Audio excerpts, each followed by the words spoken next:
இறை நேசர்களை அழைப்பது உதவிக்காக. அந்த ஒரு ஹதீஸ் நபி ஸல்லல்லாஹு அலைஹி வஸல்லம் சொல்கிறாங்க, நீங்கள் ஒரு வனாந்தரத்தில் இருக்கிறீங்க, உங்கள்கிட்ட இருந்த உணவு போச்சு, வாகனம் காணா போச்சு, உங்களுக்கு தேவையான உணவு உடையெல்லாம் அந்த வாகனத்தில் தான் இருக்குது. இவர் தூங்கினார், முழிச்சார், வாகனத்தை காணாம். என்னங்க உணவு உடையெல்லாம் அதில் தானங்க இருக்குது, சாப்பாட்டு வழி இல்லை. சரி ஒரு இடத்துக்கு போகணுமா, வாகனம் வேணும், வாகனம் இல்லை. சரி வேறு யாராக இருந்தாக்கா கேட்கலான்னு பார்த்தா மனிதர்களும் இல்லை. இப்படி ஒரு வனாந்தரத்தை வந்து நின்று இந்த நிலைமை ஏற்பட்டால் நீங்கள் என்ன தெரியுமா செய்யணும்? அய்னூனி இபாதல்லா, அல்லாவின் அடியார்களே எனக்கு உதவிடுங்கள். இபாதல்லா, அல்லாவின் அடியார்களே, அய்னூனி எனக்கு உதவிடுங்கள் 3 தடவை சொல்லுங்க. உங்கள் கண்களுக்கு தெரியாத அல்லாவின் அடியார்கள் இருக்கிறாங்க, உங்களுக்கு உதவி செய்வாங்க என்று நபி ஸல்லல்லாஹு அலைஹி வஸல்லம் சொல்லிட்டாங்க. தபரானிலே பஸாரிலே பதிவு செய்யப்பட்ட ஹதீஸ்.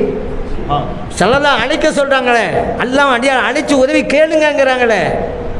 இந்தாங்க நம்மெல்லாம் ஷரியத்தில் இருக்கிறோம், இஸ்லாத்தில் இருக்கிறோம், நமக்கு வழிகாட்டி யார்? நபி ஸல்லல்லாஹு அலைஹி வஸல்லம். அவங்க சொல்கிறாங்க இறை அடியார்களை கூப்பிட்டு உதவி தேடுங்கண்டு. அதை நம்ம பின்பற்றிக்கிட்டு இருக்கோம். சில பேர் கூடாதுங்கிறாங்க. அவங்க யாரை பின்பற்றான்னு தெரியலை, அவங்க யாரை ரசூல் வச்சுக்கிட்டு இருக்காங்கன்னு நமக்கு தெரியலை. நம்ம நபி ஸல்லல்லாஹு அலைஹி வஸல்லம் அவங்க ரசூல், அவங்க சொன்னாங்க நீங்கள் கூப்பிடுங்கன்னு, அதனால நம்ம கூப்பிட்றோம்.